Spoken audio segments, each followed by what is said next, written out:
But we have the authority on the Strathspey here with us. He's really a legend in Scottish traditional music, a wonderful fiddle player, and not only that, a composer and a teacher, and he's the authority on the Strathspey. So I'd like you to welcome Paul Anderson.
Thanks very much.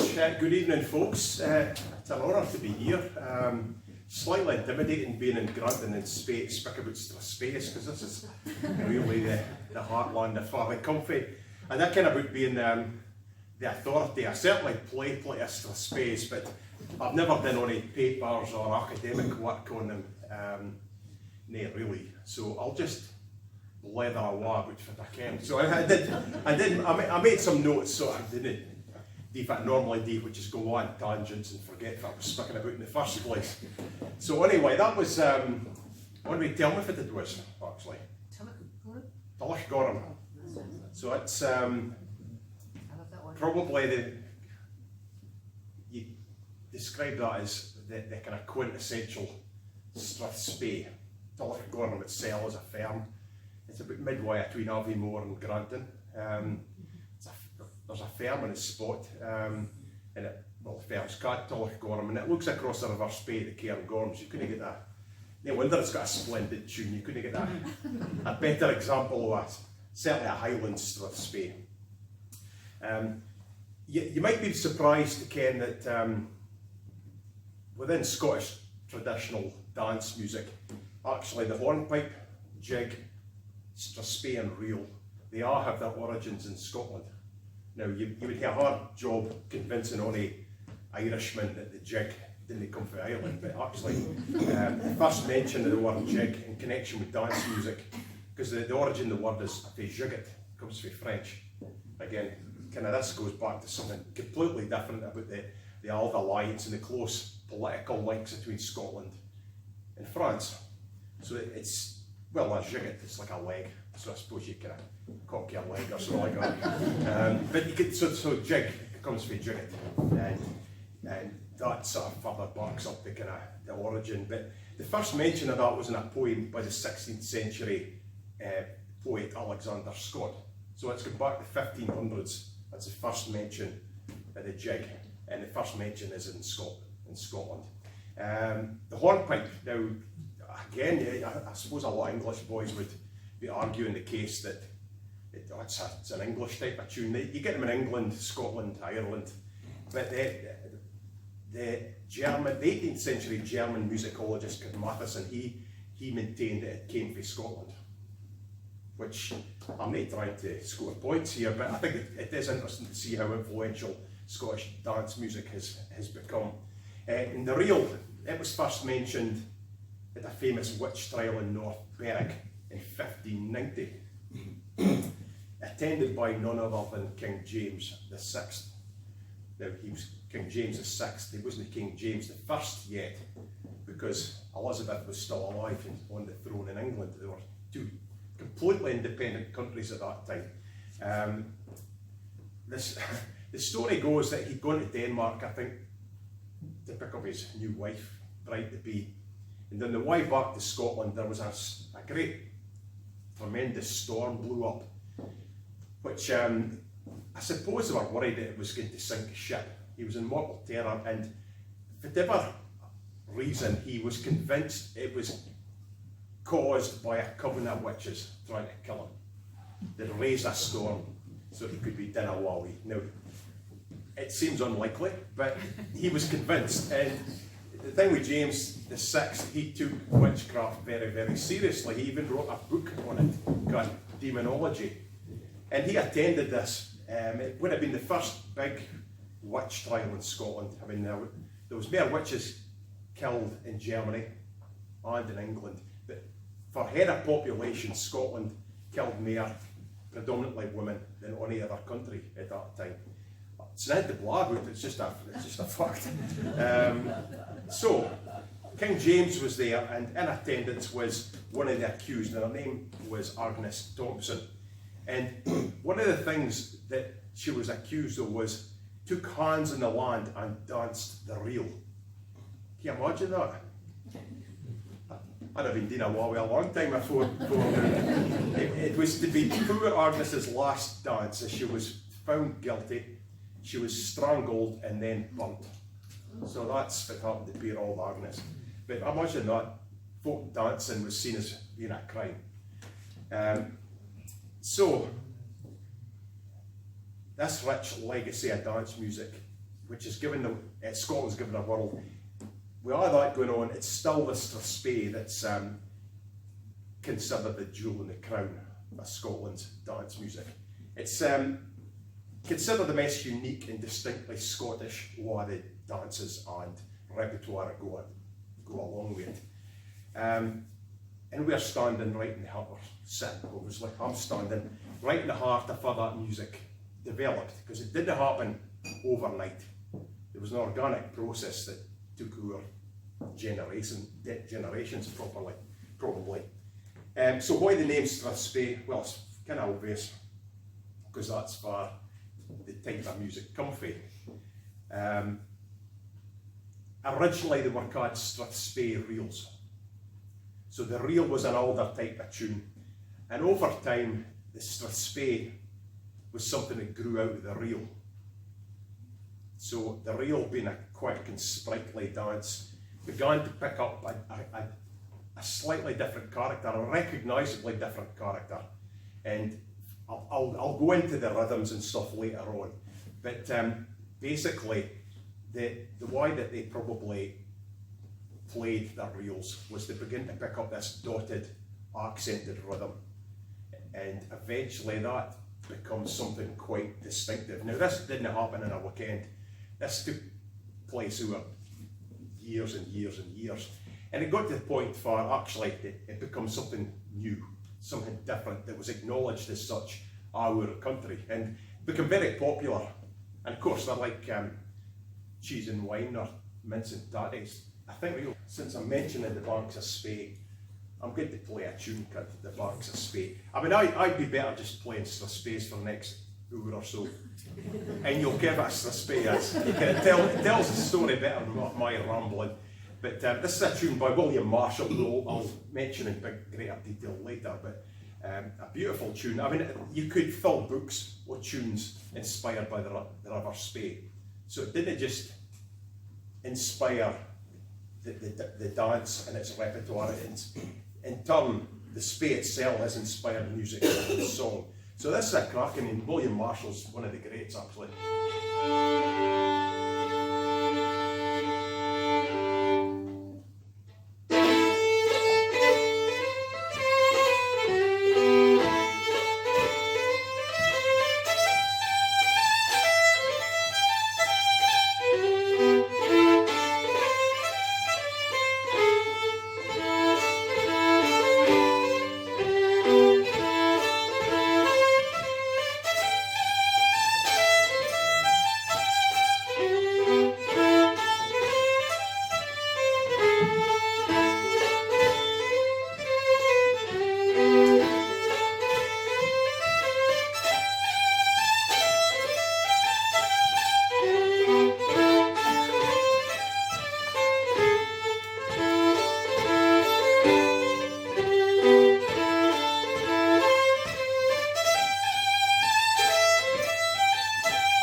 Strathspey. As I mentioned earlier, the reel is of considerable antiquity, going back to the 16th century, so the 1500s. The Strathspey doesn't really start emerging until about the 1600s. So it's beginning to kind of emerge as something at that point, but it's come out of reels. The thing is, with Strathspeys and reels, you can pretty much mark them interchangeable. You can take a Strathspey and you can mark it into a reel, and vice versa. So just as an example, I like it's probably the best way to illustrate the point.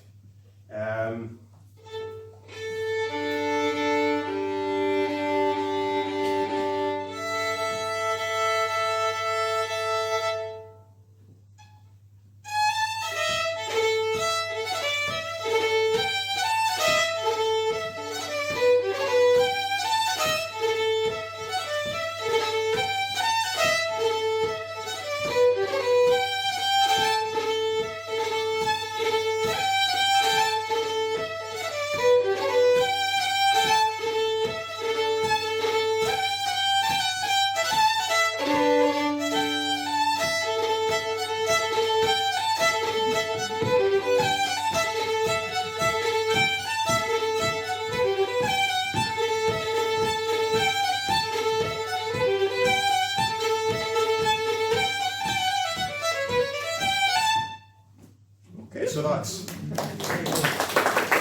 it's the same tune, but they're quite different.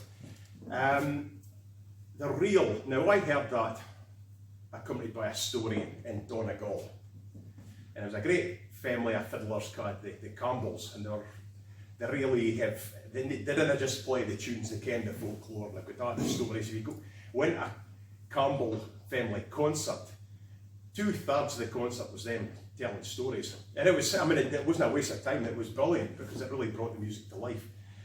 But Vincent Campbell, now this is at Glencolin, which is for Columba, had his first parish right on the Donegal coast, wild waves coming crashing into the bay, and we were in it was a folk village really. They'd recreated a village in this country would have been black houses, and they had a shoppy, but the shoppy also doubled as a pub. Quite handy. I went for my loaf. We'll have a dram over. So Vincent, the fiddle would go around the room because it was part of the North Atlantic Fiddle Convention, and so Ardie was on that bus that went that trip. There were fiddle players, including myself. So the fiddle was being passed around, and every time we got to Vincent, he would play a tune and tell you a story. So he played that last tune, and he explained that this had come to him because of an old woman who turned up in Donegal from America. Now this woman, she was a fair age, and she was turning up at all the different music sessions. It turned out she was looking for a tune, and eventually she would, that's it. That tune, that's the tune. She had been on the Titanic as a small child. She was on a lifeboat, one of the boats that got a lot of folk, hiding under her mother's skirts.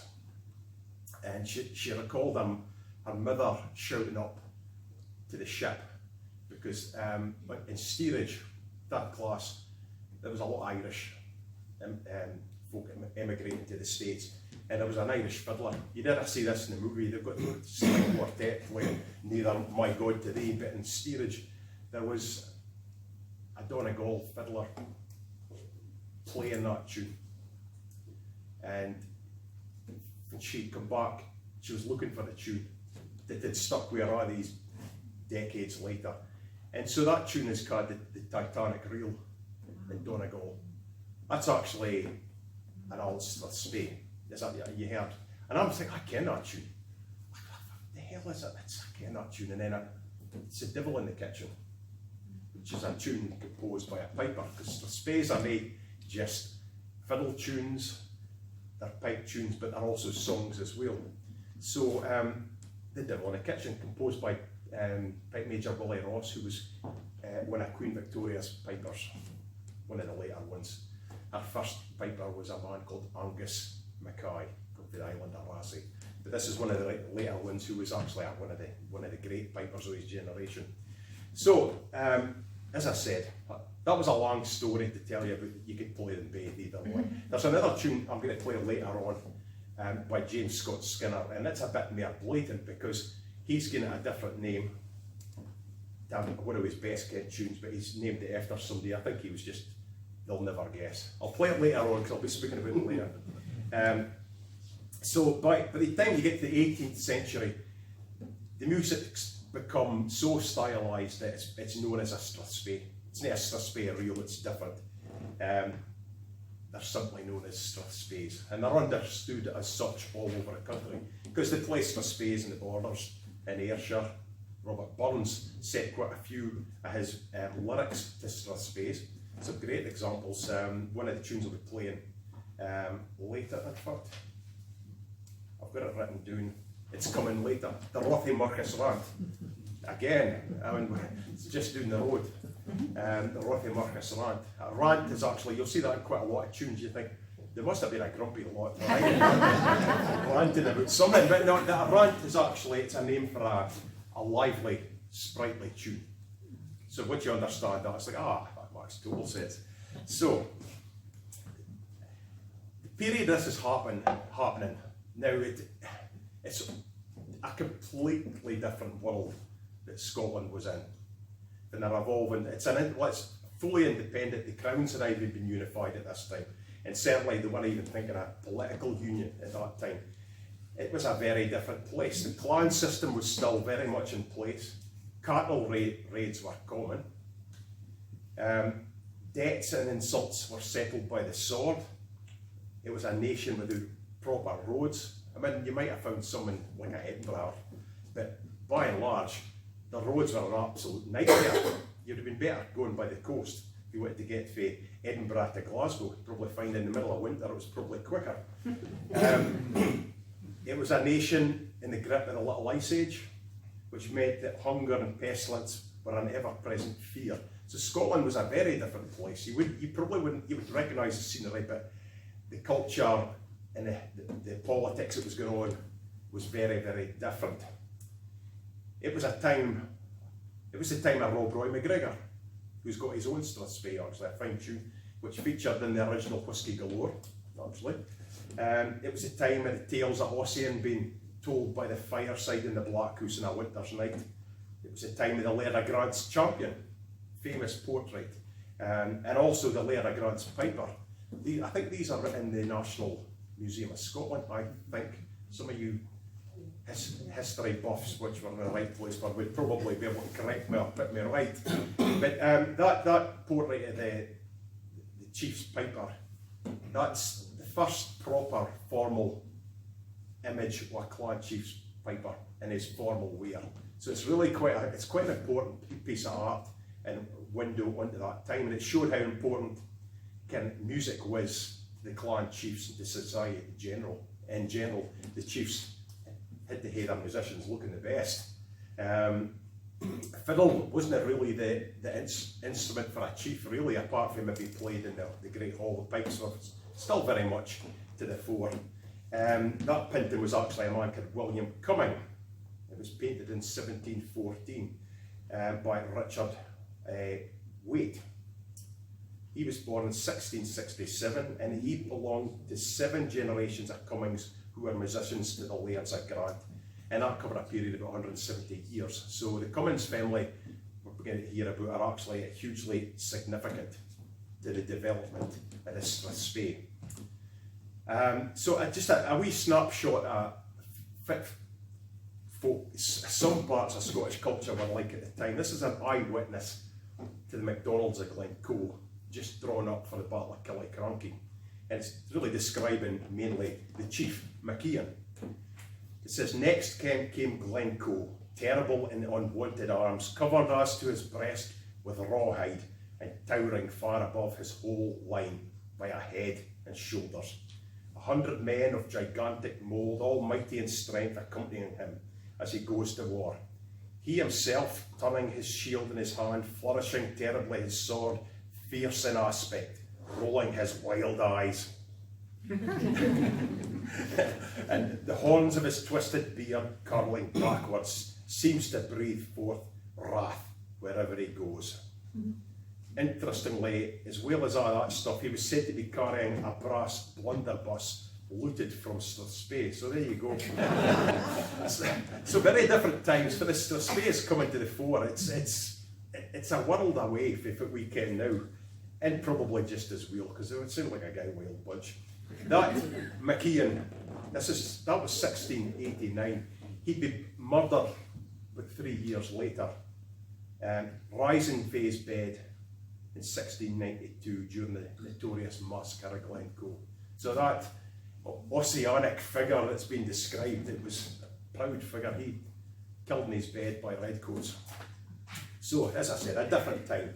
The Cumming family, they were great significance in the development of the Strathspey, and there can be little doubt they were key figures in the development of the music as a dance form. The best known of this dynasty was Angus Cummings. The kind of, I suppose, he was probably the last to kind of fulfil that role. He was born in 1750, so this is just after back at the Jacobite uprising. So a lot, kind of, Scotland was in a bit of a ferment at the time. It was tumultuous times. According to Thomas Newt, in his tour of England and Scotland, he said the Cummings of Fruchy, which is now Castle Grant, were in the highest estimation for their knowledge and execution in Strathspey music. And most of the music handed down to us are certainly of their composing. So a lot of these early tunes for the district, that family had produced them. Many publishers at the time used the expression Strathspey reels, but the Cummings men may have felt justified in claiming that their dynasty had refined the dotted rhythm and given it uniquely Scottish identity. Although Angus himself never claimed authorship with a single tune, there's a fair chance, I think, that a number of the tunes were composed by himself, but I don't know why you wouldn't claim them. If you're writing a good tune, why not apply your own trumpet? His collection, which was called a collection of Strathspeys or old Highland reels, was published in 1780, and it contains a number of his compositions, I would say. It's bound to be, but I can't say for sure, but that's my educated guess. And there's not much more you can do than that, unless you find a document, some manuscript that he's written his own name to the tune. Angus died about 1800. Now I did want to ask, do you ken where his grave is? Does anybody ken where he's buried?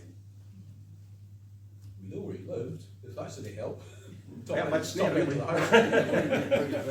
No, well, I mean, it's good to ken where he lived, but I just wondered, was there, it's maybe worth thinking about, if it was the cemetery that was being used at that period. Get stuck with it later. But I've been at a number of things where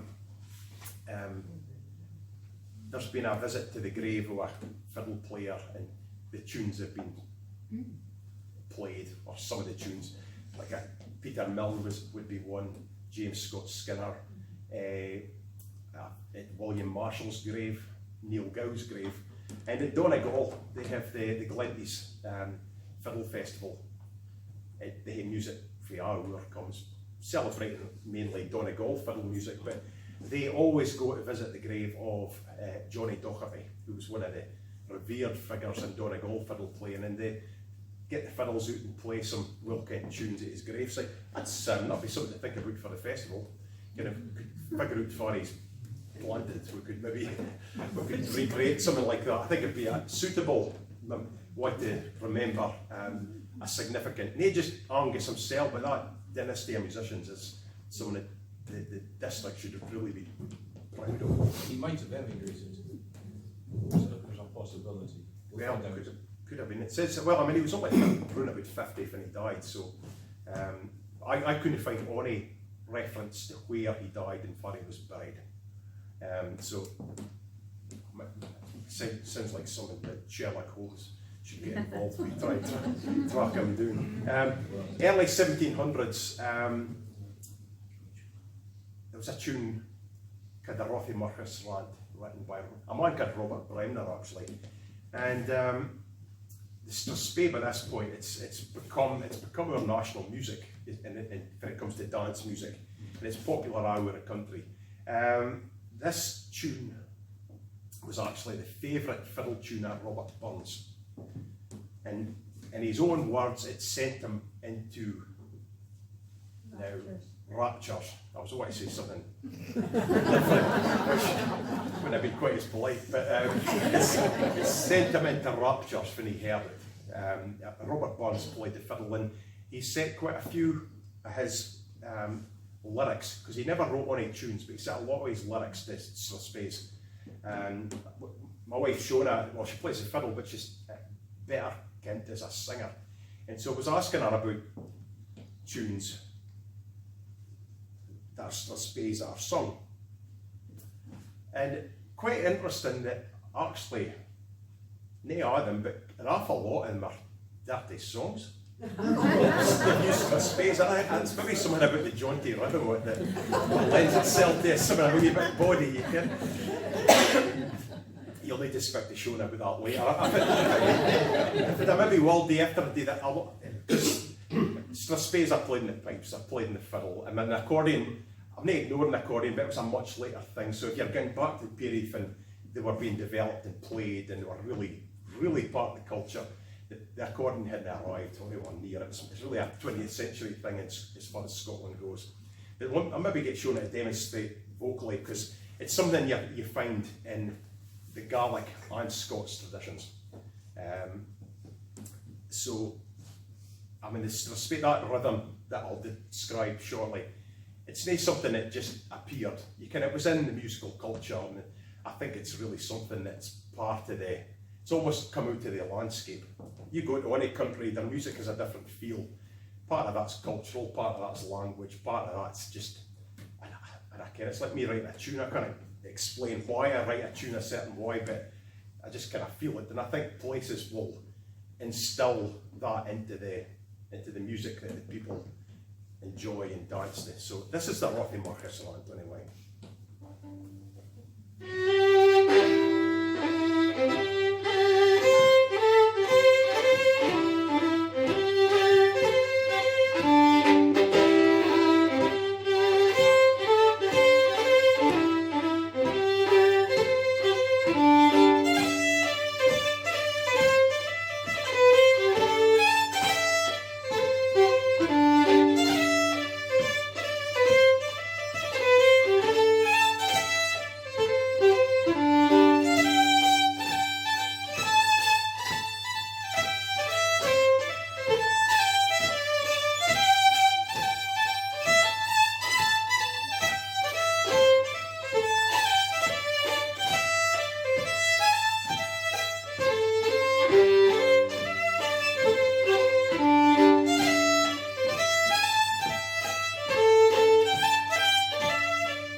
That's us into the 1700s. Now, at this period, actually, the kind of focus for Strathspey's shifts somewhat from Strathspey, where it was born, to Highland Perthshire, and that's where you find that the greatest expression of this type of music is taken root.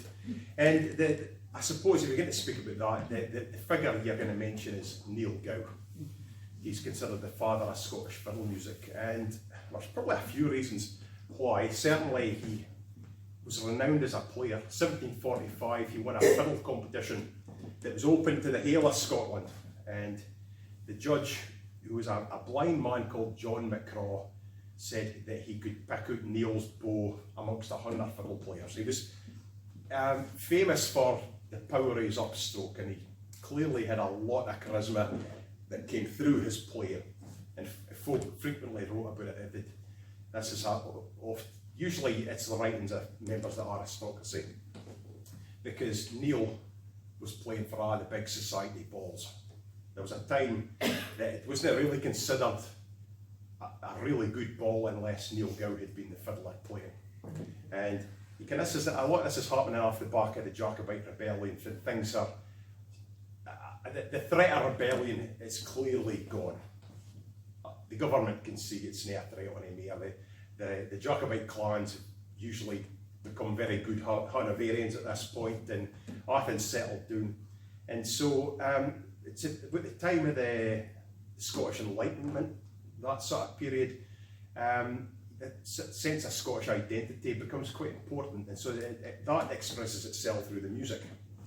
And Scottish country dance music becomes popular at every level of society. So your quarter farmers, your kind of local gentry, the Dukes of Gordon, the Dukes of Athol, they've become patrons of music. So folk like Neil Gow are getting paid to write music for new dances. A lot of this is driven by the aristocracy. Neil was born in 1727 to a plaid weaver. So not a luxurious background, but they reckon he made somewhere in the region of £25,000 during his lifetime. That's a lot of money in that time, but he pretty much lived in the same cottage his entire life in Inver, near Dunkeld. I may as well play one of his tunes actually. He joined Bonnie Prince Charlie's army.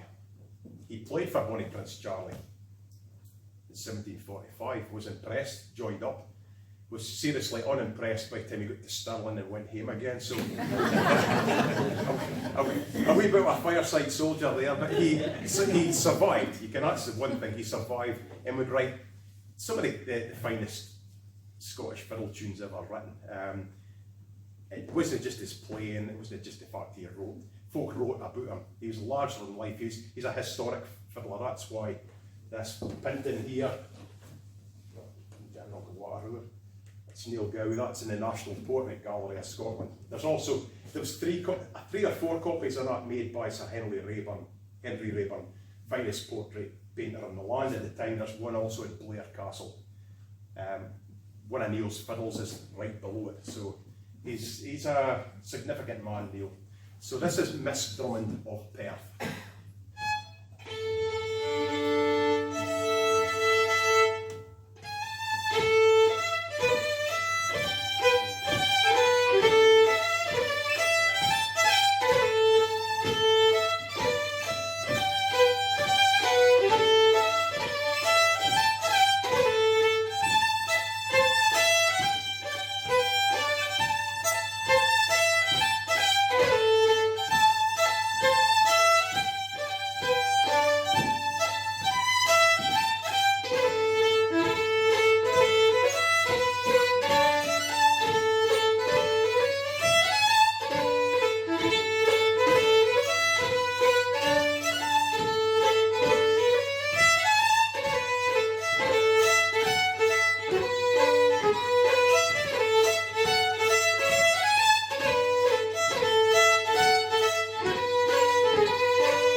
So that was a couple of Neil Gow tunes. First, Miss Drummond of Perth, followed by Highland Whiskey. Now, Neil liked a drumming company, but he wasn't I don't think it was like an alcoholic type of love of it, but he did write a few tunes. There was Highland Whiskey, Farewell to Whiskey, which was written in the 1790s. There was basically famine level shortages of food, and so you weren't allowed to mark whiskey. So you couldn't mark whiskey, so they stopped marking whiskey, so you couldn't get whiskey. So that was a lament for a departed spirit, shall we say. The following year, things were better and they lifted the ban. And so he wrote another tune called Welcome Whiskey Back Again. So, anyway, a larger than life character, Robert Burns met him. He went considerably out of his way to see Neil, who wasn't really travelling far for him at this point. He went out of his way to meet him because he was clearly the best kept musician in Scotland at the time. And he wrote very favourably about the meeting and described them in detail, kind of honest, social brow, and just he sounded like a top chap. I wish I'd been there that day to hear that meeting. And they played some tunes, and he asked for tunes to be played, and I think he went away in a pretty good mood. Neil had quite a big family. He had 4 sons, William, Andrew, Nathaniel, John. Daniel died in infancy, unfortunately, and he had 2 daughters, Margaret and Griselle. You don't really hear much about them, but the boys they are played, and they all wrote music. Nathaniel in particular was exceptionally gifted and was said to have been a better player than his dad. His music's a little bit more cultured, and you can hear a transition into something. It's almost more like, it's got a touch of a wee bit of polish and a wee bit more finesse, less of the kind of talk on him about it. But for us a loon, that's what the old fiddlers used to say, you play it with some gur. And I thought it was like growling at you, but actually it's a proper Scots word. It means with fire and force, and it absolutely describes what you're looking for. So it wasn't so bad after all. But so Nathaniel, you can hear a change in style by this point.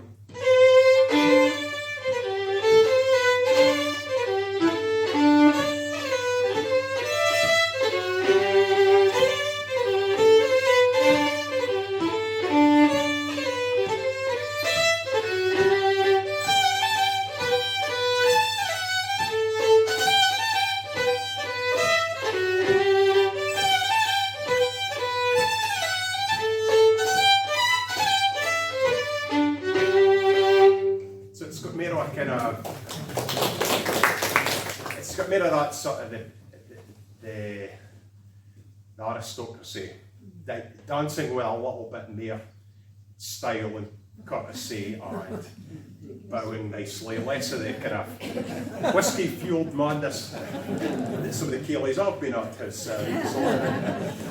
so these are the kind of players that have really left a mark. Another thing to mention is Robert McIntosh, or Red Rob, known for his fiery red hair and fiery temper.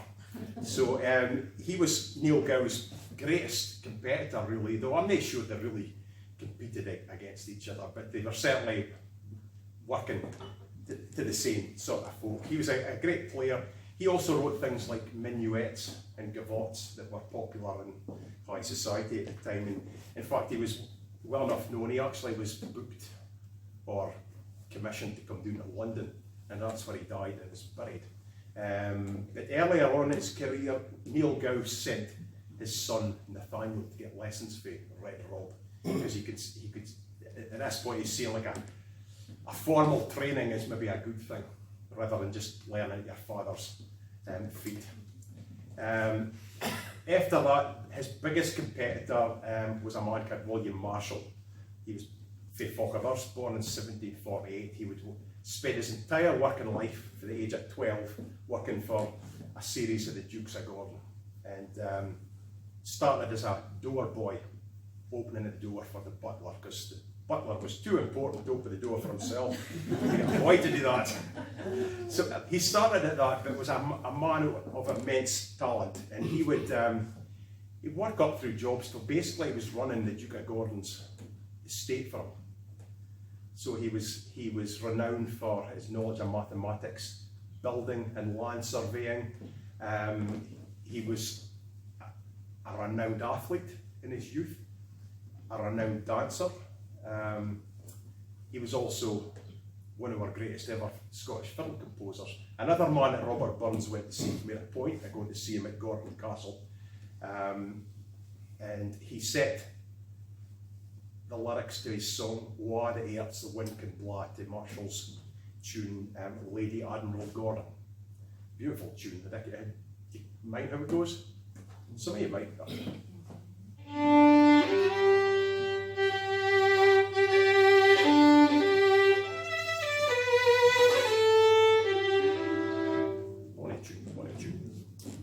That's one of Burns' songs that you do still hear a lot. If you go to a lot of Burns suppers like I do, and it's not unusual to have about 9 within a Burns night, I find it lasts about a month. Because everybody wants to hear on a Friday or a Saturday. The worst I heard was Robbie Shepherd's brother. Some of you will mind Robbie for the radio. His brother Harry dealt me one year, he'd had 32 Burns suppers. And this was like, he'd do an all folks home at dinner time, and then he'd do a Burns supper at night, and so he'd He's definitely developing an honest, sonsy face within myself. So anyway, Burns, he set music to the Rothy Marcus Rand, sorry, he set lyrics in this song, and you rarely hear it. I don't know if I've ever been at a Burns supper where somebody's sung it. It's called The Lassie with the Lint White Locks. So, nah, a lot of blank. Karen Matheson recorded it. She did, oh well, good on Cara, that's good for her. Because it's a lovely tune, but I can see some folk find Burns difficult to sing. It's because it's set for the fiddle, and the scale is often quite demanding, and the notes limp about a fair bit, so you need a fair technique to actually handle them convincingly. So that's William Marshall. Burns described him as the first composer of Strathspey's of the age, and that's at a time when it really is our national music, and the dance is popular at every level of society. For consistency and quality of his writing, Marshall's hard to beat. And he wrote some of our finest Strathspeys. To this day, I mean, I did 25 interviews with fiddlers late, it was 2006, I think it was. And I asked folk that said their best slow air march Strathspey and reel was. And the clear winner in Strathspeys, and it wasn't everybody said it, but Craigelchy Brig was consistently the tune that folks said that's the best Strathspey, or my favourite Strathspey. So I'll play that for you.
So that's Craigelchy Brig, one of the greats. He also wrote the Marquis of Huntly's Farewell, which the Strathspey can have some quite tricky bowing techniques and technical things with the left hand.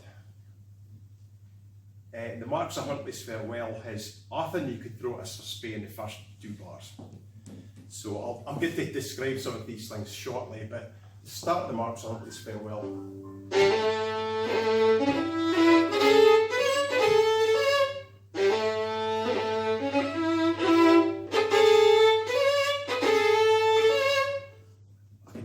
Any player I've ever taught finds that quite demanding. I'll explain what's going on there, but there's a whole heap of different techniques are happening within that. So to write that tune, that was the one tune that the next man I'm going to speak about wished he'd written himself.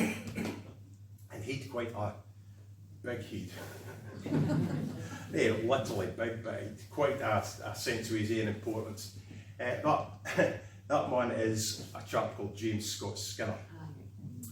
Now, William Marshall died in 1833, and when he died, that's considered really the end of it, was the golden age of Scottish fiddle music, golden age of Scottish dance music. The reason is, it's because fashions are changing, folks' tastes are changing. Even dances for the continent, heaven forbid, are arriving. Things like the waltz and the polka become popular. And the old Scottish Strathspeys and reels were seen as being very, out of date. They didn't die out, obviously, because we could still go to a dance and dance them, but it's a miracle sometimes, I think, that we've still got this music and repertoire and dances still being done to this day, because there's a lot happened since the time of William Marshall. So when he died, the focus for Strathspey playing shifted again, and this time it moved up to Aberdeenshire. And there was folk like Peter Milne, the Tarlin minstrel, one of my own ancestors actually. He came from Tarland, born in 1824. And his most famous pupil was a man called James Scott Skinner, who was born in 1843. Now, by his own estimation, he said he was born with a pen in his ear and a fiddlestick in his hand, which must have been severely uncomfortable for his mother. But this is him, he was born to it, and he may well have been. I could do a whole talk with Skinner, but it would take about two nights to do it. So I'll just brush over it. He was a legend in his own lifetime. I mean, for the time he was a boy, he was winning competitions against adults. And his own brother Sandy, who was a fair hand, actually gave James his first lessons. He mentions that he'd won the prize, and that was even with my brother James competing. So he was a fair player. He learnt his Scottish fiddle music from Peter Mill, and he said of Peter, he was a genius, the grandest Strathspey player I ever heard, and probably the finest traditional musician in the world, which is quite a statement. Peter had a fairly tumultuous kind of life, which is another long story. You could make a film about the two of them, to be quite honest. Peter came from Tarland at the time. He was best kent for, well, there was agriculture. A lot of fiddlers in the area. They actually played for Queen Victoria the first time she came to Deeside to view Balmoral. She was entertained by the fiddlers of Tarland at her reception in a boy. So Peter, he great highs, but ultimately Tarland, being a wild kind of place when he was brought up, meant he had a bit of a taste for whisky. It was a violent place. Market days usually ended up in 100 men in the square fighting it out. It sounds like I'm mucking it up, but it's absolutely true. It's been written. It's even in the Press and Journal. And according to an exciseman's report, he feared there wasn't a man, woman or child living in the village of Tarland who wasn't involved in the illicit stilling or smuggling of whisky. He was outraged. What a hell of a place. So this is where Peter started, and he had certainly a taste for whisky, but later in life, now he led orchestras all over Scotland, as far south as Manchester. Later in life he started getting bothered with rheumatism, it was affecting his hands, and it was suggested the best thing for that would be opium. So he started taking opium. Now he was chewing it in kind of resin form, and in Skinner's own biography, he said that he might be on the road to a booking, and Peter could get quite grumpy without his opium, and he sent the young Skinner forward to Lumfannon to get some opium for the druggists. He said once he did it, he was a different man altogether. He was in a good mood and optimistic. So he ended up in quite a bad state of affairs. He's buried in a pauper's grave in Aberdeen. So that's Peter Mill. Played for royalty, got a gold medal for Queen Victoria, he was fiddling at the Marks of Huntly. So, notable guy. Taught James Scott Skinner, who, however, toured North America twice, played at the Royal Albert Hall, London Palladium. First Scotsman to commercially record music. His music went all over the world, composed well over 700 tunes, and most of which were published in his own lifetime. I'll give you an example of one. Possibly his best kent, Strathspey. This is the Laird of Drumblair.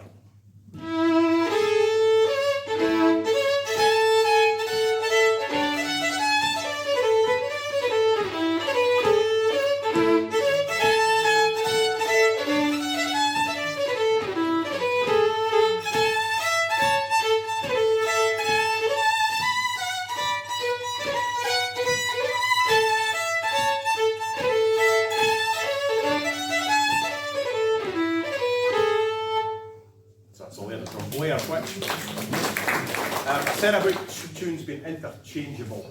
See if you recognise this. This is Angus Campbell.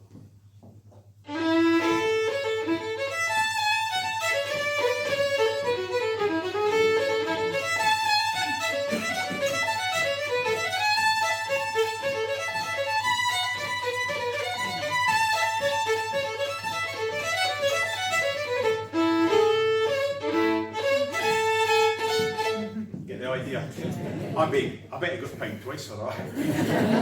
Because Skinner, he'd had money problems. He was bankrupt a few times, and he'd, like Peter Milne, who they were good pals even after young Skinner had grown up. He served an apprenticeship playing the cello to a company. Peter Willie played the fiddle. 5 shillings a month, regardless of the number of appointments. So, and usually had to walk to the event and back again. So this is largely Deeside, Strathdown kind of area. James was born in Bankery on the River Dee. And he ended up in Aberdeen, died in 1927. So they believe that there was in the region of 40,000 folk lined the streets of Aberdeen when his coffin passed by. So the lead mourner was Sir Harry Lauder, because he played this concert party. He was a huge memorial in Alan Vale's image. There certainly is. I'm looking for something like that myself, actually. It's a great big granite memorial. That was erected by public subscription. The original steam, which would have been a normal gravestone, was seen as being unfitting for such a legend. So the Newing was erected by public subscription. Sir Harry Lauder said to put in about at least half of it himself. Because he, unlike Skinner, was very good with his money, and he died a, well, next best thing, a millionaire in his time. So he was piped into his grave by the greatest piper of the day, George S. McLennan, an absolute legend of a piper, probably one of the finest composers of light music for the pipes that there's ever been. They had although McLennan was considerably younger than Skinner, they became very firm friends, because after the First World War, McLennan got a really bad illness that kind of invalided him out of the army. Pipers were getting shot left, right and centre, so he was actually operating as a stretcher bearer. That's what a lot of the pipers ended up doing. He opened up a piper shop in Aberdeen, and Skinner and him used to meet up, and they had an arrangement: whoever died first would be played into the grave by the survivor. So James died first, McLennan played him into the grave with Lochaber no more. So that's James Scott Skinner. I could tell you a lot more about him. But the Strathspey, it's played differently depending on where you come from. You kind of West Coast would get more of a lilt, less of an accent for the northeast of Scotland. So I'm going to try and illustrate the point with a tune by William Marshall called The Duke of Gordon's Birthday. Now, this is how I play it, so we'll just say this is Aberdeenshire.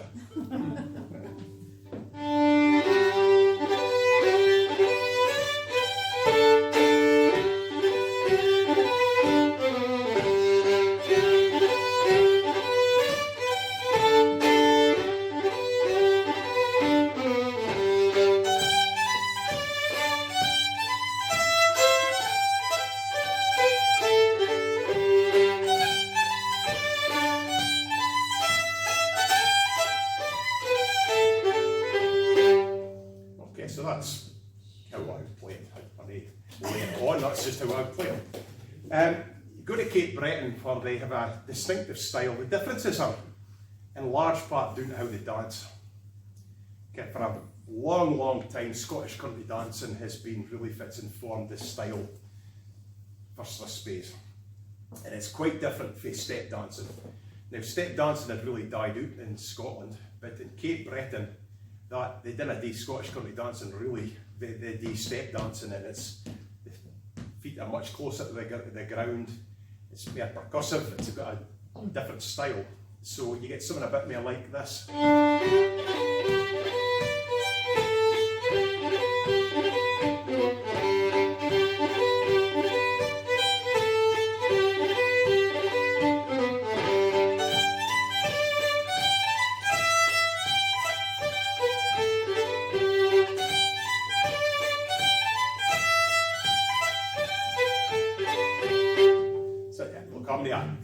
Cape Breton fiddler, but that's more than why they would play it. We had a fiddler for Cape Breton come across and did a series, a couple of programmes I think, Colin Grant. I think he'd come to Grantown actually, and we got together and he was filming the difference in style, and certainly gave him a difference, alright. And that's more how he played it. He says, oh, I need to work on my snap bowings, because the long and short notes are much closer together, whereas in the northeast of Scotland, and it ties in more with the kind of longer travelling step of Scottish country dancing. You can lengthen the long note and the step lengthens out and the whole thing begins to flow. So there's a reason why it's played that way, but it's quite different. Same tune. Biggest difference you hear is in Donegal, in the north west of Ireland. They still have a bit of a Gaeltacht there for their Gaelic speaking. Within Ireland itself, Donegal fiddling's quite distinctive, and that's largely down to back and forth between Scotland.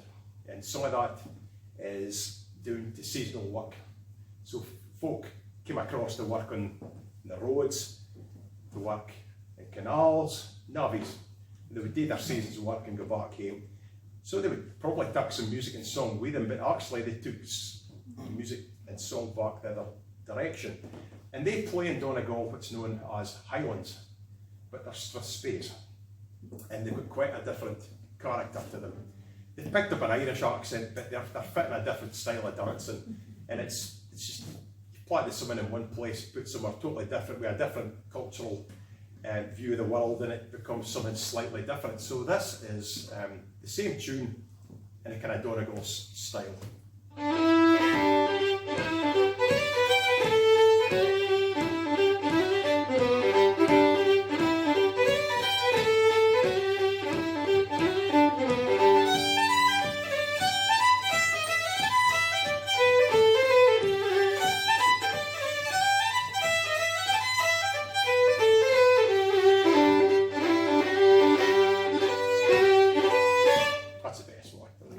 So there you get a fair idea how music changes depending on who's performing it and the culture that's being performed in. So hopefully that's been, even in here and that, to get a fair idea. You came with the card of that in Donegal, by the way. It's near the Duke of Gordon's birthday. It's called the cat that killed in Jamie's wig. And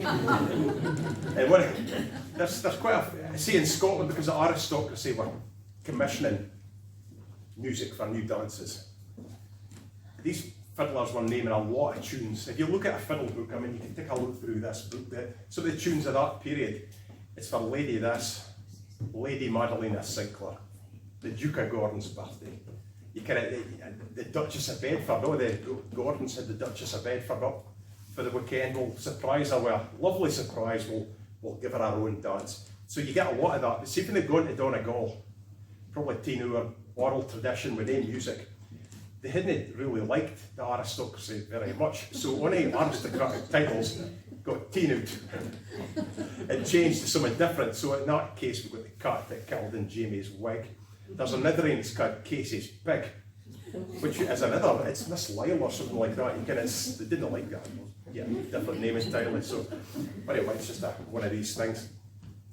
Just I'm getting to the end now. Just a few bits and pieces about bowing. Strathspey, the bowing really captures the character. So your left hand can be clever as you like, but if the bowing's not great, it's taken to convey the character and the lift and life to the music. So the first thing you would probably notice is going to be something you call a snap bowing. And it's that, I mean, for everybody that reads music, the rhythms, the dotted rhythm followed by, so dotted quaver followed by a semi-quaver, or semi-quaver followed by a dotted quaver. That's the rhythms you're predominantly getting to hear a lot of. Most of them would have snaps at some point, but they always. So, the tune I've just played.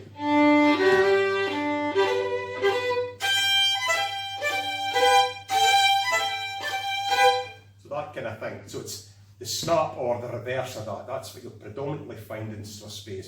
So it's 4 beats in the bar, and it's a lively type of tune. That's what Strathspey is. Snaps, staccatoed bows.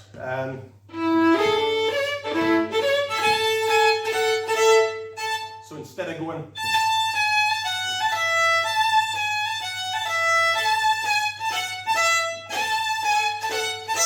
you've got that kind of pointed feel that gives it lift. you didn't really hear anything quite like that in the south of England. If you look at English folk music, it's very, very different. I mean, I think it's probably comes down to language, how you speak. Like in the northeast of Scotland, you speak with an accent and it's did it. I come across a bit hungry sometimes, but that kind of it comes through in the music, and to me that makes sense because the newborn child, if it's the first thing he hears in music, the speech of his mother and father, you hear that, so you'll pick up the accent that you're hearing round about you. I mean, I heard it's a real tape of me as a youngster just reciting Mary Had a Little Lamb. It's funny, isn't it? Because I'm like a proper little tutor even at that age. And it's a sing-songy kind of, Mary had a little lamb. His face was white as snow. And everywhere that Mary went, the lamb was sure to go.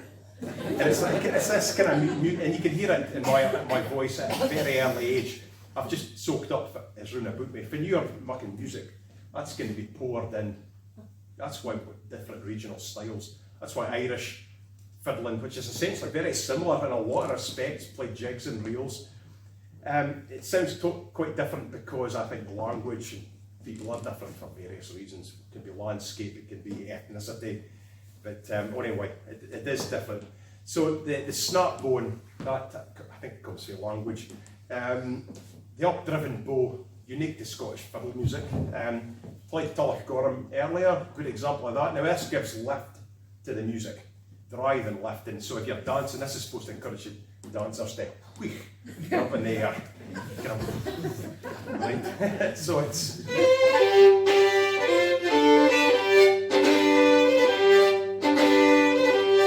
You can feel it, taking air. Feel the air and the music, da-da-yum, da-da. So if you're playing fiddle music, I mean, to be honest, the spaces between the notes are not more important than the notes themselves, but they are a huge amount, the spaces between the notes, especially in Strathspey, most noticeably in slow Strathspey, which are actually tunes to listen to. They're no dance tunes. You can dance them, you can speed them up, but it kind of kills the essential character of the music. It's a listening type of thing. So there's that. Unisons. So tunes like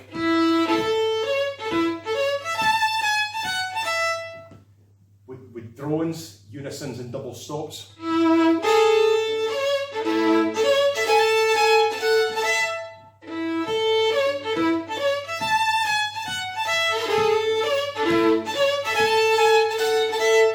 So if you play that with slurs and no double stops or unisons.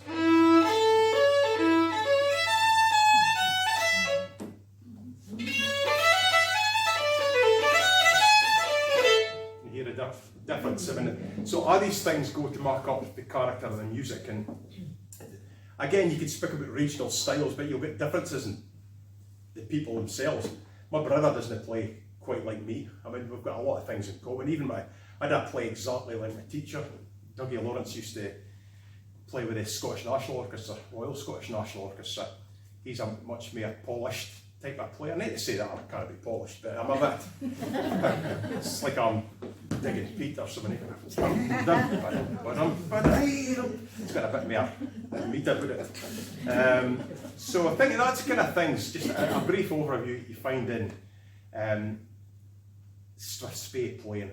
Something you might not expect to hear, that the Scotch snap, which is called snap bow, you don't tend to call things Scotch on it unless they're tape or eggs. The Scotch snap is actually a well-known tool in hip-hop or rap music. I saw one jaw hit the floor there. You're looking at me like I'm mental. And I'm fairly sure Messi are not that keen on rap music anyway. But it's interesting that it's something that directly comes from Scottish Strathspey. It's found its way in a totally different culture, and I'm not mucking that up. There's videos. If you go and put Scotch snap hip hop into Google, you'll right away get an American lad telling you about it for the rhythm. It's a rhythm that's become very prevalent, and he says once you hear it, you kind of on here, it's right there. So they look at, I'm informing rap music now. I was tempted to make a fool of myself, but I'll stop right there. So by the time we get to Skinner, I mean, I'm really just finishing now. Kind of that great age is kind of past, really, and fiddling begins to slip under the radar. You get a few exponents are very keen on it, but there's virtually no radio play. Only Scottish music on the radio, it's Scottish country dance music, and the accordion is on. But there was a few folk that really kept it alive, and it was dying out. Some communities, fiddle playing just did die out. But folk like Hector McAndrew would be top on my list there. Bill Hardy, he was from Aberdeen. Angus Cameron from Kirriemuir, and Dougie Lawrence, my teacher. These are exponents that kept music alive, and there was a real loss of interest. And get to the late 60s, there was actually one man, James Hunter, who produced a collection of fiddle music of Scotland. He wasn't a fiddle player at all, but James was the head of the BBC in Scotland. And he was, for whatever reason, he was formerly a schoolmaster. He decided to try and do something for fiddle music, and so he invited Yehudi Menuhin up to judge a national fiddle competition in Perth Concert Hall. He'd be there as a technical advisor, I suppose, and then Hector McAndrew was the expert on the style. And that they had heats for this thing, and it really generated a huge interest in fiddle music, and it gave it a real shot of adrenaline. A few years later, Menuhin came up and filmed a series called Mr. Menuhin's Welcome to Blair Castle, and it was a kind of research of the history of Scottish fiddle music, and he'd be the pupil to Hector McAndrew being the master. And he stood and he got told fit to do by Yehudi, and he was like a dog with 2 tails. He was so chuffed with himself. So I actually posted them on YouTube. There's 4 of them, 15 minutes each. It's Menuhin in Scotland, and it's amazing because I look at that and I can remember so many of the faces, but most of them are away now. There's very few of the folk that are sitting in the orchestral bit at Blair Castle are still there. So got Menuhin conducting and playing Neil Gow's Lament for his death of his second wife, and they speak about folk like James McPherson, the freebooter, hung in Banff for nicking cattle and folks' money, but a great fiddle player. So that's kind of bringing us very briefly up to the kind of modern day in myself. I started playing in 1979 when a fiddle I found under my granny and granddad's spare bed. And that is the fiddle, which was made in Paris in 1893. My granny wanted a fiddle because my great uncle Bob was a lot of the Gordon Highlanders in the Second World War, where he was a sniper apparently. Well, we discovered that just last year. So that's what started me, and going along with the Strathspey and Grantown Society. When I was 10, you start hearing about a man called James Scott Skinner, and you start playing his tunes at every practice night, every concert, every festival. He becomes somebody that's just part and parcel of what you do, and so you're learning about Strathspeys, you're learning how to play them, start getting tuition, and then you learn constantly. I'll probably be a different player in 5 years' time, but I will still be playing Strathspeys. And if you want to hear more Strathspeys, come along to the Fiddler Strathspey Festival in a couple of weeks. And next weekend, actually, if you can't wait, we've got the Talent Food and Music Festival, which I'll be playing at next weekend. Shona, my dear beloved wife here, she is actually the art administrator for the festival. So if you want to ask, there's a few programs out there. And just to finish up, we're raising money for a life-size statue of James Scott Skinner for Bankery. We're about halfway there, but that's still a lot of money to go. So we're raising money. So there's bookmarks through the table there. So just pick them up and take them along with you. Just you can learn a wee bit about what progress. So I think at that point, I'll maybe finish properly at the end with playing something. But I think Bill was keen that I maybe take some questions. You probably heard enough of it, to be quite honest. Is that the plan? No. It's whatever you feel like. Quite often we have 1 or 2 questions which are of a general nature, and then the speaker can't escape because because there's all sorts of individual questions. Aye, that's all right. I'll be worried. Well, but so if there's any questions, I mean, yes. How does the Shetland fiddle tradition fit in? Well, as far as Strathspey is near really, and I only great way because they've got quite a distinctive tradition, but Strathspeys are genuinely not really much part of that. But there was certainly a few. I think to say, I mean, folk like Ali Bain and Willie Hunter could certainly play Strathspeys as good as the next man. Willie Hunter in particular, very good at the kind of the traditional Scottish stuff, but also very good at the Shetland stuff. Also very good at music by Sean Maguire, the great Irish fiddler, or stuff from Canada. So, but traditionally, Strathspeys weren't really much of a thing. But in Skinner's period, that kind of Victorian era, there was a man called Gideon Stove that was easily the best Shetland musician of his day, and he wrote quite a lot of tunes. But he wrote Strathspeys. But he was very a great admirer of James Scott Skinner. So another example how Skinner's influence could be felt in places well away from he'd been himself. Well, he did play in Shetland, but Gideon Stowe was an admirer, so he started writing. And then Willie Hunter wrote a tune called, was it Willie Hunter, The Sands of Munis? Great Strathspey. You'd think it was definitely Scottish, but it's a Shetland tune. So they do play Strathspeys, but it's not a big part of the tradition. It's more a kind of modern addition. The modern players. You found like some of the players started playing them because you had to play in the competitions. So that competition in Perth Concert Hall was won by Arthur Scott Robertson for Shetland. So he had to play Strathspeys like the rest of them. They reckon Yehudi was very impressed with his playing at the beeswing hornpipe, which is a real technical thing. And you think I turned his heat just a little bit. But there you go. Aye, up the back there. You spoke about the difference when folk emigrated to Canada and America with Cape Breton music and how that slightly changed. Is there any sort of knowledge about folk that emigrated to Australia and New Zealand and took music with them? There will be. I mean, thing is, when the music's gone to these far-flung places, Cape Breton's a wee bit different because it's kind of survived in something like its original form there. Tended to find in like the Appalachians that it transformed into other things, partly because it's an oral tradition. It's like Chinese whispers. If we start here, we show it, telling you something about a cat up a tree. So it'll be a fish in a goldfish bowl or something like that. It gets this end. So it changes a wee bit, but you can find the core of the tune. Australia, there was fiddlers went. Now I forget his name. But I was sent a picture of a guy and he was done up like Scott Skinner, come from Angus actually. He'd emigrated out to Australia, but he had the kilt with the big hairy sporran and the fiddle. And so there's no question he took his fiddle with him. But the Scottish tradition out there, and I didn't really care much about it. There are Scottish fiddlers, but you tend to find fiddle music, Irish music is a bit more important in Australia.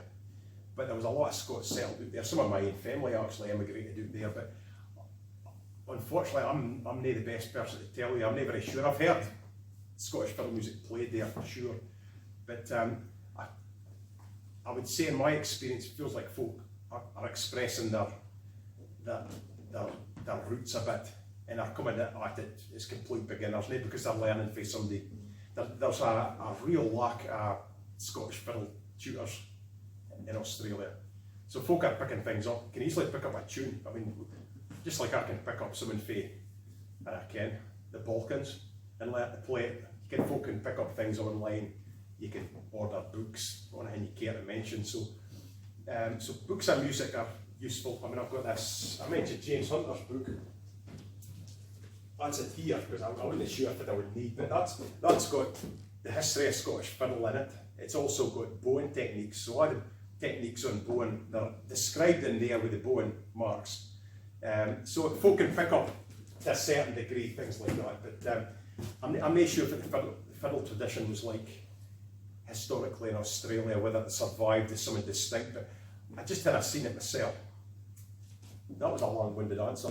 Didn't even know much, actually. I'm sorry about that. I'll be able to fit to ask me anything now. He never shuts up. Maybe just one last thing. You've talked about the sort of the waves of how Strathspeys have come and faded away and come again. Where are we in that kind of cycle just now? Because it seems there's been a bit of a dip. Are we having a... Well, I've even seen it in my lifetime. On one hand, there's probably more folk playing the fiddle in Scotland now than there's ever been. There's less folk playing kind of very traditional style as I kind of understood it. You'll find a lot of folk who go to sessions and fascias and things. If you play a Strathspey, it's going to be more than likely in a Cape Breton style. That's the thing, kind of the music's gone out and it's come back again. Step dancing, there's folk who do step dancing.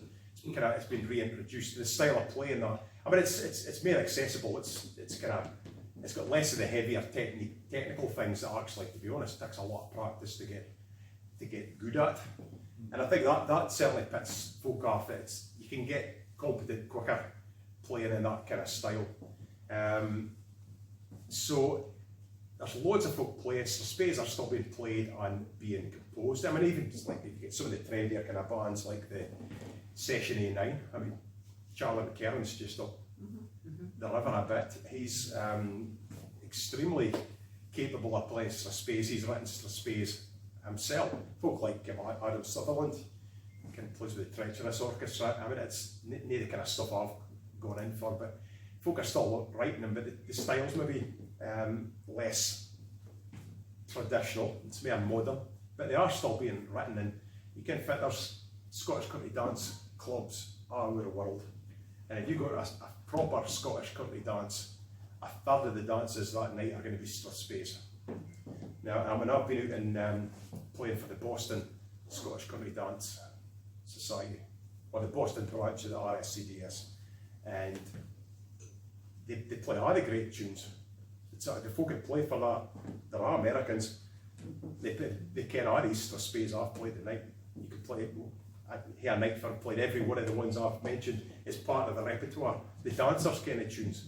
So it's not just Scotland, it's kind of, you've got Japanese clubs. So the Strathspey is definitely, it's not going to disappear. And you never can fix around the corner. Could be a big championship sponsored by the BBC next year. And I might be asked to judge, in which case I'll be looking for some good traditional techniques, up-driven blows, unisons, snap going. So folk will be like, probably, because I kind of have been judging competitions, you see a lot of the same faces kind of doing the rounds, and they probably have a fair idea of what I'm looking for. So if it's not got any of that stylistic things, I probably, it was very nice, but and you kind of need this and you need that. So anyway, so that style traditional stuff's maybe not as popular as other styles at the minute. And actually, if you go to a lot of sessions, you'd be maybe hard pressed to hear many Strathspeys play the guitar, but I play them. Away I go. So if we have a session at Hayman Tarland, or indeed here across in Grantown once a month, and without question we'll play Strathspeys as part of that. And certainly with the fiddlers that we're talking, they'll be featuring in a couple of weeks. During the concert, I think there'll be a Strathspey played. Actually, a local tune guy, I think it's called Grant's Rant, which another tune that was used by Robert Burns for Green Grow the Rashes. The one played the Grant's Rant, he was, what's Green Grow the Rashes? It's actually, I thought at that point it was probably a tune by Angus Cumming, but actually it's much, much older. The first time it was published, I think, was at the Straloch manuscript, Luke manuscript, in the 1620s, thereabouts. So these tunes pick up different names, and I think it's had about 3 other different names on top of that before it got to Grant's Rant, and then Burns kind of pinned it down. Abdi kens it as Green Grow the Rashes, but it was a number of things, including the Grant's Rant. So we'll be playing that hopefully at the festival in a couple of weeks. Maybe just here's a nice thing to finish. I said about Strathspeys, you can have not just fiddle tune, pipe tunes, but there's songs as well. Have you got I did, I thought I was going to get away with it. no, well, I nearly forgot. I gave you a big build up and then. I'll just sit here and do it. Oh yeah, yes. So this would be like Paul played, remember the Titanic reel and the Devil in the Kitchen? So this is a Scots version of the Devil in the Kitchen. Drunk since ever I saw your face. Drunk since ever I saw your face. Drunk since ever I kenned ye. Drunk since ever I saw your face. What's a shilling I'll lend ye? I lost my love and I then I ken how. Lost my love and I care now. Lost my love and I then I ken how. Lost my love and I care now. Drunk since ever I saw your face. Drunk since ever I kenned ye. Drunk since ever I saw your face. What's a shilling I'll lend ye?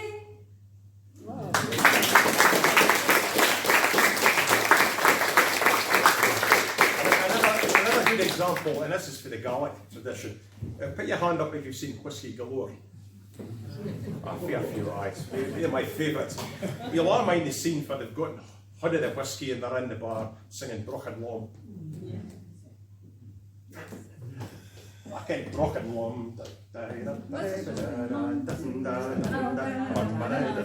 And they're all getting roused up with the whiskey. So again, that's another. You can hardly get that tune. It's a Strathspey. I would sing the Scots version, but it's a bit rude. Well, you'll need to ask it's not for polite company that one. But it's actually there was a few really, it was hilarious. We had a really funny trip across because sure I managed to get on to Kiss the Riches, which is the October and Dulcis, the School of Scottish Studies, and they've got all the recordings of folk like Hamish Henderson Julia Roberts. interviews. It's so much really funny, but you wouldn't tell your mother. So anyway, I think that's probably more than enough. What an enormous privilege it is being this evening. I mean, I cannot put into words all the thanks that we have for the expertise and the knowledge, and not one, but wow, what a bonus! And it's all on film, look. Thank you very much. But thank you so much for coming, and of course, as you said, the man's back again. And that competition that the BBC are going to do, which is national, that'll be the Fiddler of Strathspey one. Well, up at the castle, maybe at Castle Grant. We're working on it. That's our next step. Well, if you think it might happen. We've thought it. We're working on that. So. Oh, well, thank you very much. It's been a pleasure to come across. Bill mentioned Currity. I was actually. I play regularly at Fife Arms in Bramar, Fife Arms Hotel. Just sitting playing in the bar, and it's not a chore because I'm sitting with two mates playing tunes, and that's a hard night. But I wanted to come and do this because to me that's a real honour to come and speak about Strathspeys and the heart of Strathspey for a dark country. I felt like that's I would ask politely if you mind if I do something else. And anyway, my brother who's a player, he sits in for me, so it's a good night for him. He's not driving, so he'll be getting his beer for free. So, so he's happy. So thank you very much, folks. It's been a real pleasure.